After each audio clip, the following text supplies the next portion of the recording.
আলহামদুলিল্লাহ, আল্লাহ পাকের মেহেরবানিতে নাটোরে ঝড় বৃষ্টি শুরু হয়ে গেছে। অনেক গাছপালারও ক্ষয়ক্ষতি হয়েছে,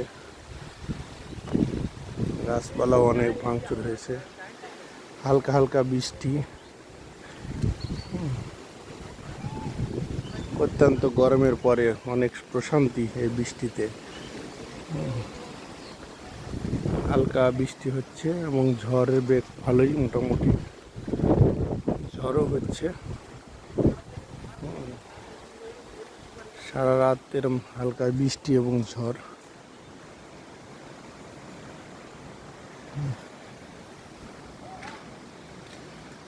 গাছপালা ভেঙে গেছে তারের উপরে, কারেন্ট বন্ধ।